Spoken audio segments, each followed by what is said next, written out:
皆さん、こんにちは。藪基礎デッサン講座の藪下です。中級編第7回でワイン瓶を描きましたが、今回は瓶の口の部分だけに着目して大きく描いてみたいと思います。ワイン瓶はこれですが、モチーフのことをよく知ることが魅力あるデッサンにつながりますから、描き出す前によく観察します。ワイン瓶の口の部分は小さいですが、全体の形やネジ部分の螺旋状の形、各部分の大きさの比率、内側に指を入れて指の間隔でガラスの厚みや内側の形状を確認しておきます。画用紙は八つ切りの大きさ 38cm×27 センチと、鉛筆は三菱ユニの 2H から 5B までの濃さの鉛筆を使いました。また鉛筆の濃さをこのように表示していますから参考にしてください。制作時間は3時間30分でした。動画の再生速度も画面中に表示しておきます。この動画を最後まで見て、制作手順、鉛筆の動かし方、練りゴムの使い方などをぜひ参考にしてください。また、中級編第7回のワイン瓶のデッサン動画も参考にしてください。それでは、ワイン瓶の口のデッサンを始めましょう。まず最初に当たりを取ります。光源は左斜め上にあります。画用紙のどこに書くのか、大体の位置と大きさを薄く書きます。鉛筆は HB を使い、スピーディーな線を描いています。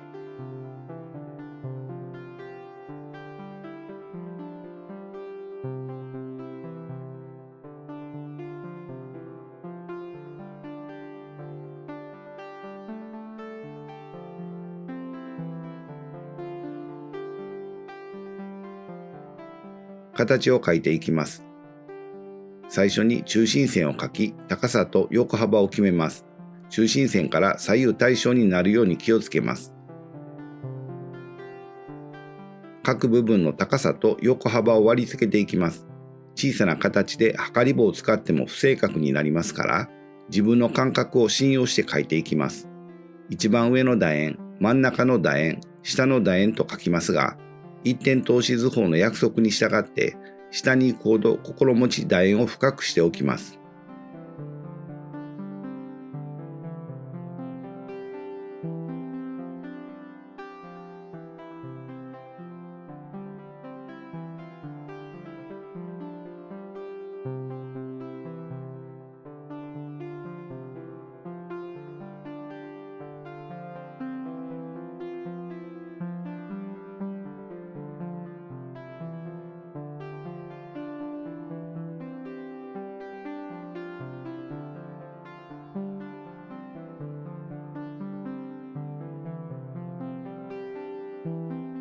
この部分は図式的に考えれば、ガラスの厚みと高さを表す3本の楕円が見えます。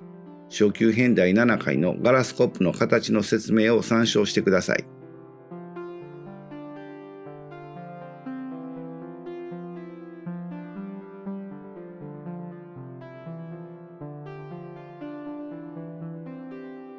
螺旋状の形を描いていきます。大まかに形を探るようにして、右上がりの曲線を描きます。これで形は完成です。最後に不要な線は消しゴムで消し、濃くなりすぎた線は練りゴムで薄くして、消しカスは跳ねぼうきで払っておきます。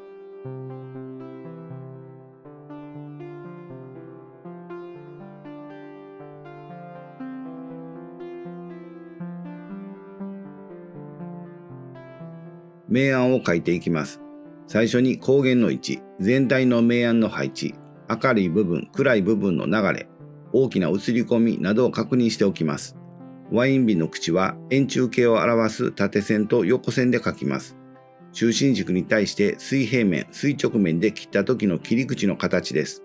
その他にも形や明暗のつながり、映り込みを表す方向の線も使って描きます。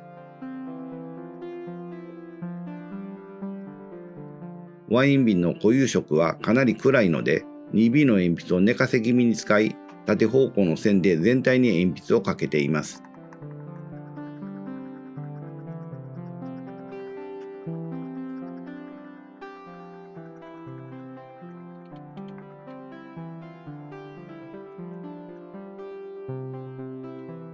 ワイン瓶の輪郭線付近はガラスが厚くなっていて色味が濃く見えています。この段階では各部分で色味を描き分けずに長い直線で濃い部分を描いていきます。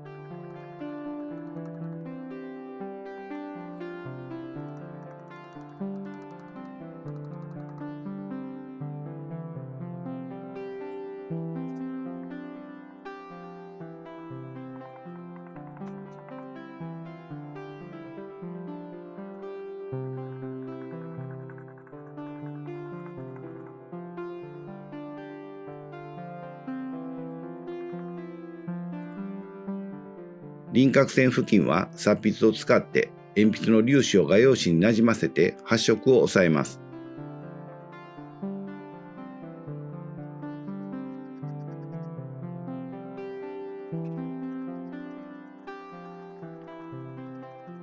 横方向の形を表す曲線を描いています。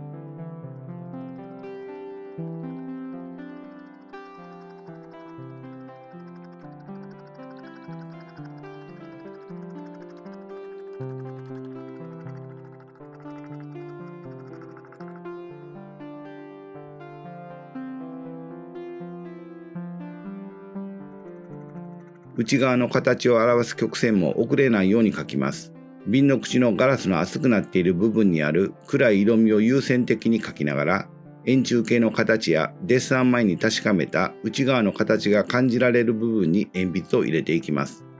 この暗い色味との対比でハイライトをキラッと光らせます。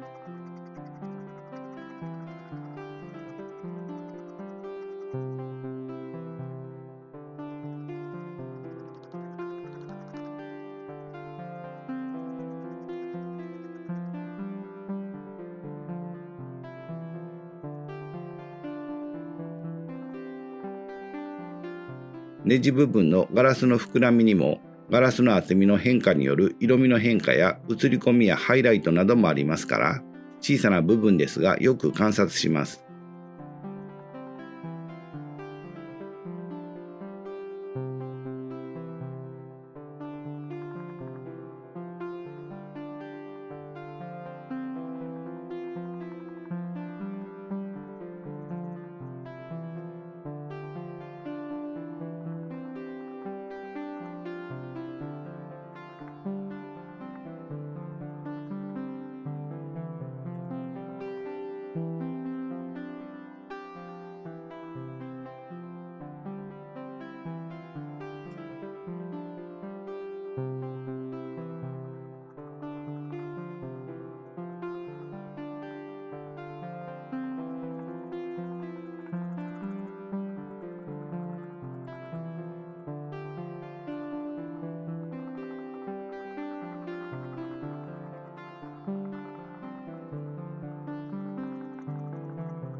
ネジ部分の膨らみも形を表す半円状のタッチを加えます。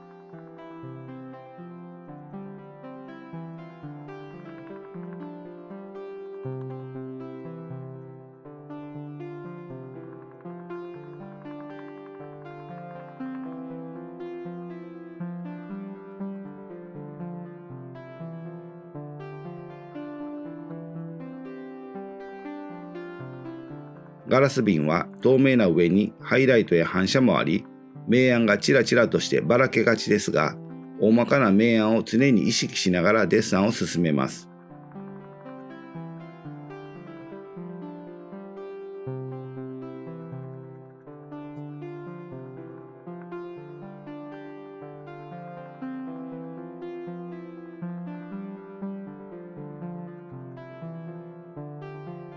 この部分は内側のガラスの形が現れています。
この部分はピン角ではなく丸みがあり、それによる明暗の変化や映り込みの変化などがあります。奥側の面は手前との距離を考えて実際に見えているよりは少し弱く描いておきます。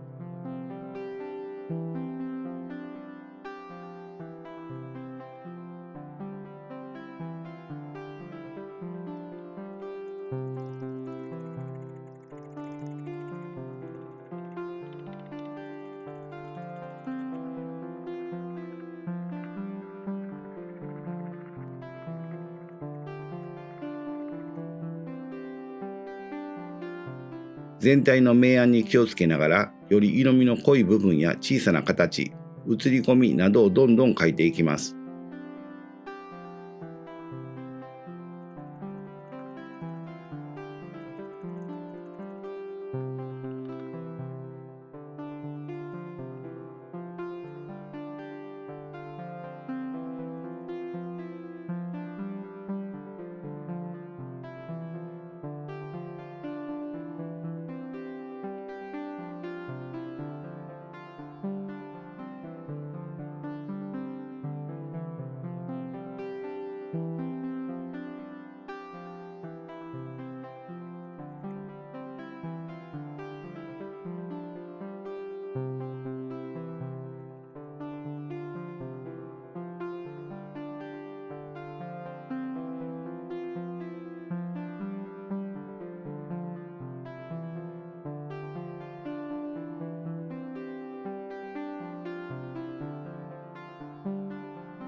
首の部分も輪郭線付近に濃い色味が集中していますが、よく見ると思いのほか明暗の変化がありますから、見落とさないようにします。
ハイライトを消しゴムで明るく抜いていきます。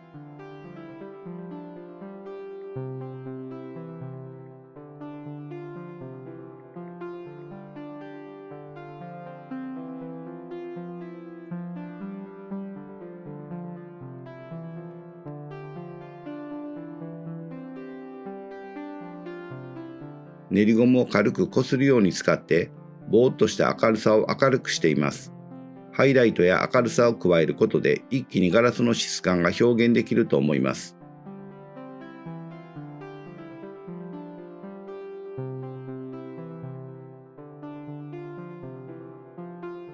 より色味の濃い部分や小さな形を描いていきます。デッサンは細部を書き込むことで全体の明暗の不備が見えてきたり、また全体の明暗を書くことで細部の描写の不足が見えてきたりします。全体から細部へ、細部から全体へと意識と目線を往復させます。この部分はガラス越しに見える奥側の暗さでかなり暗いですが、手前のガラスの明暗変化の影響を受けています。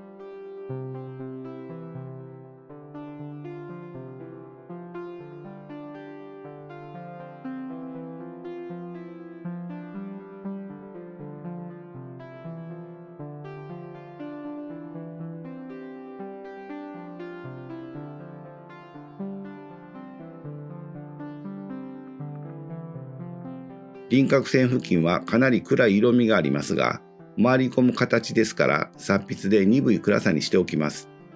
このような奥まった暗さは達筆でこするか上から H 系の鉛筆を加筆して発色を鈍く抑えてしまいます。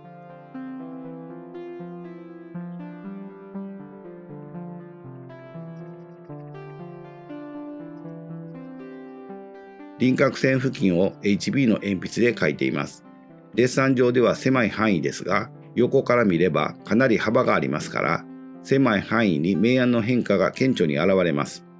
形が回り込んでいるかどうかが決まりますから、よく観察して H 系の鉛筆を使って丁寧に描きます。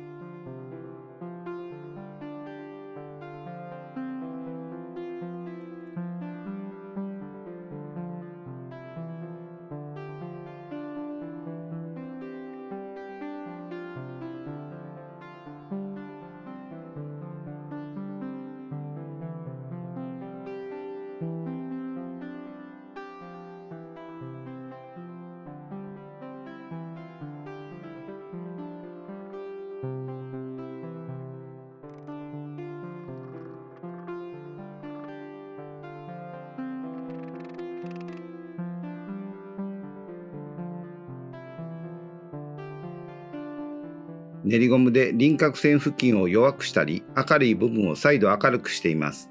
全体を見ながら明暗の調整をしています。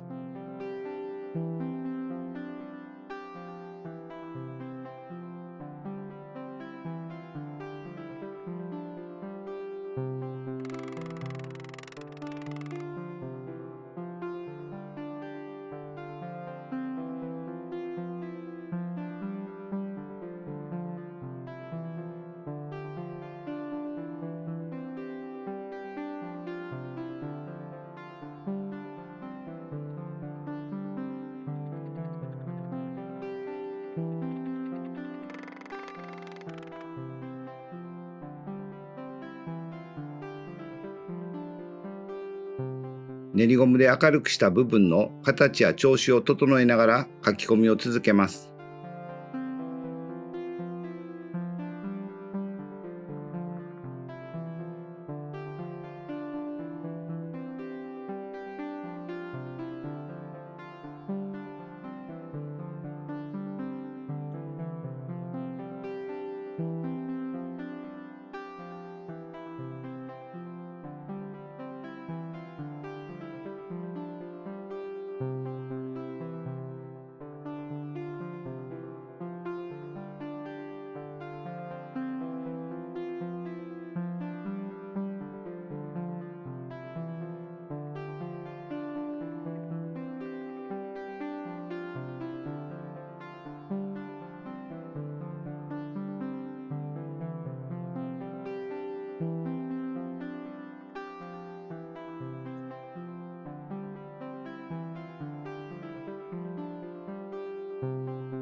だいぶ完成に近づいてきましたから、全体に目配りをしながら最後の書き込みです。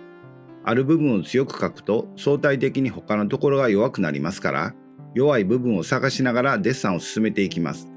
基本的に自分に近いところは強く、遠いところは弱く書きます。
向こう側に回り込む輪郭線付近の明暗の微調整をして完成に向かいます。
そろそろこの辺りで完成にしておきます。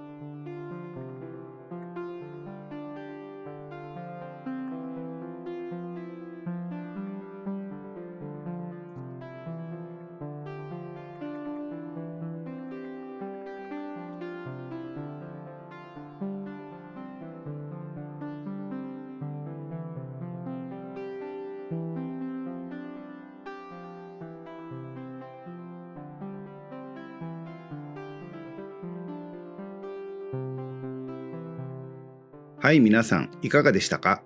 前回ワイン瓶のデッサンをした時に、実物大のデッサンでは瓶の口のような小さな部分はとても描きにくかったので、今回は瓶の口だけを拡大して描いてみました。ワイン瓶全体を描くときには、口の部分は全体の一部ですから、全体との関係から明暗の書き込みの度合いなどを決めていきます。今回のように口の部分だけを取り上げて拡大して書いてみると、全体の中の一部分として書いた時の情報量では、画面が単調になりすぎて持たないということが起こります。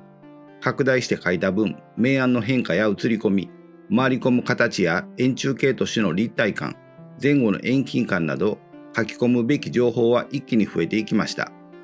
全体の中の一部分として書くときには、ここまで書く必要はないと思いますが、一部分を取り上げて拡大して書いてみると、自分のモチーフに対する見方の甘さや曖昧さなどにも気づかされ、役に立つことも多いと思います。皆さんも機会があればやってみてください。